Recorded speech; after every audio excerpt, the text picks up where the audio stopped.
Hi, I'm Laurie Mueller, and I'm the Director of Adult Eating Disorder Programs here at Water's Edge Counseling and Healing Center.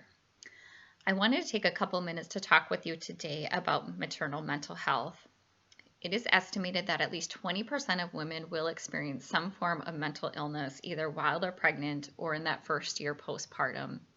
And symptoms of the mental illness can appear in a wide variety of presentations, such as postpartum depression, anxiety, OCD, and even in some rare and severe cases, psychosis.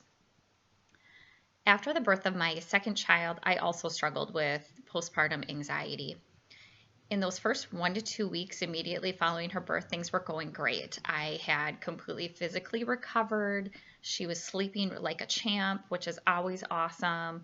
And being a second time mom, I was just feeling much calmer and more confident than maybe I did with my first, since I had already gone through this. So by all accounts, things were looking really well. Then around week 4 or 5 postpartum, I started to notice a change. I was just feeling really depressed throughout the day, and things that were used to bring me enjoyment, such as like cuddling my baby and playing with my other child, I wasn't really enjoying it. I was having to kind of put a fake smile on. I was also feeling like I was just constantly on the verge of tears, and I would be trying to push those tears down. There was also like a lot of anxious thoughts that were just constantly running through my mind, and they were focusing in on around the topic of like something happening to one of my kids or myself. And I would frequently just be worried about like, what happens if something happens to the baby? What happens if something happens to me?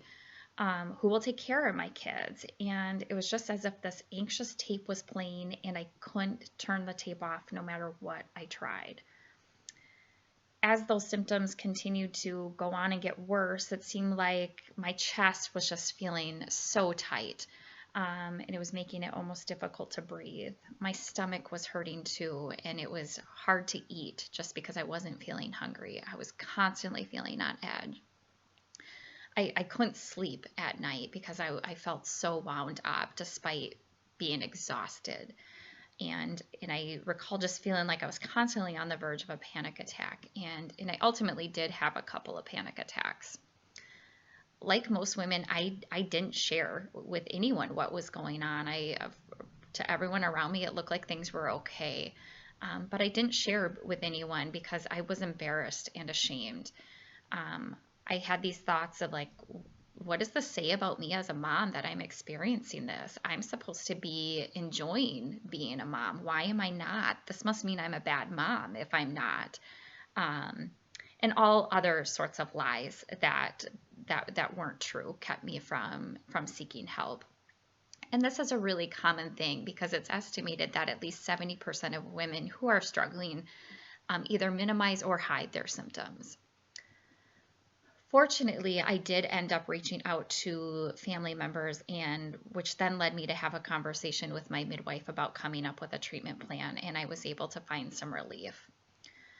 I share this story with you today because I know that there are many women out there who are in similar positions as I was, who are struggling in silence. And I want you to know that help is out there and treatment options are there, and that there's nothing to be ashamed of to reach out for support.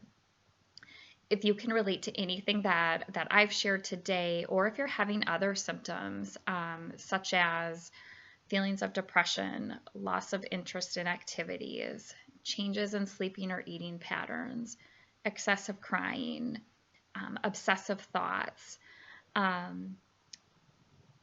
panic attacks, please reach out. And this is not an exhaustive list, but if you're just having a hard time and want to be assessed, please either reach out to your medical doctor or a mental health professional, because hope is out there and recovery is possible. Be well.